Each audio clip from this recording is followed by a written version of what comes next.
Please a round of applause for Ann Chappell, the director of the choir and music program, and also Dennis Stewart, our band director.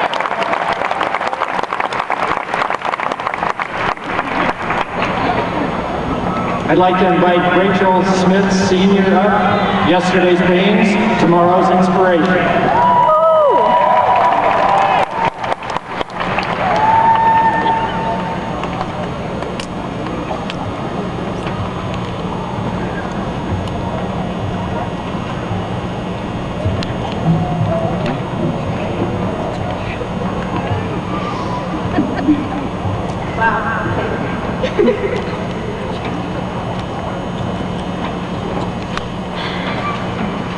For the past 12 years, we've worked hard to get where we are today.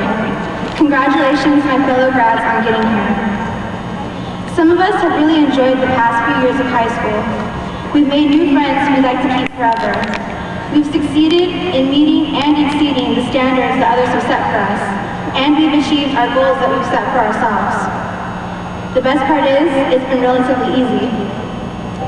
For a majority of us, however, life has been difficult.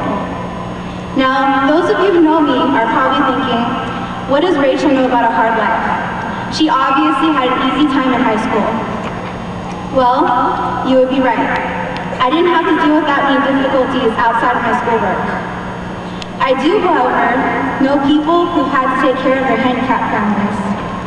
People who've had to depend on the kindness of strangers to survive.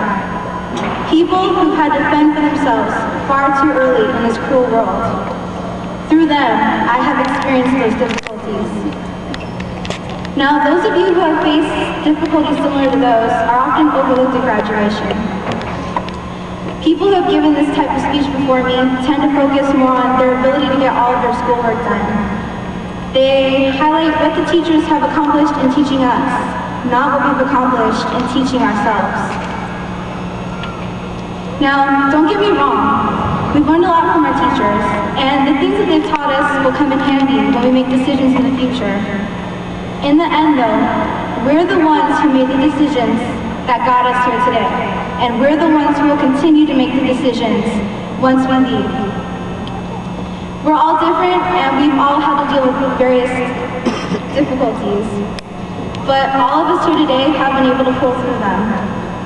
Not only have we been able to do that, but we've been able to inspire one another along the way. I know for myself, listening to some of your guys' decisions and the stories that are behind those is inspirational. I ask myself, would I be able to go to school if I had no home to go to? Would I be able to go to school and then work 2 or 3 jobs to support my family?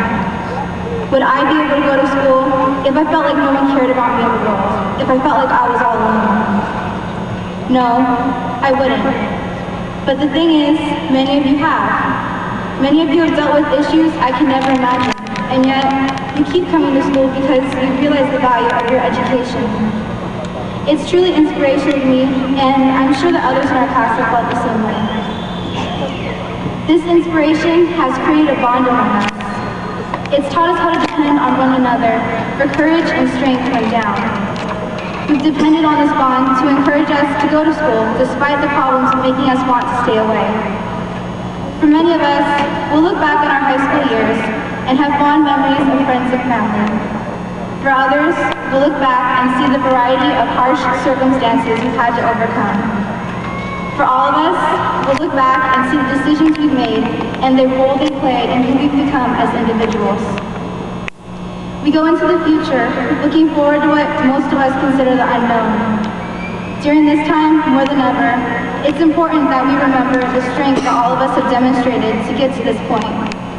It's important to remember that it's possible for us to depend on the memories of our peers and their experiences for support when we need it. Congratulations again, 2008. All the hard work, pain, and sweat we put into getting here has finally paid off.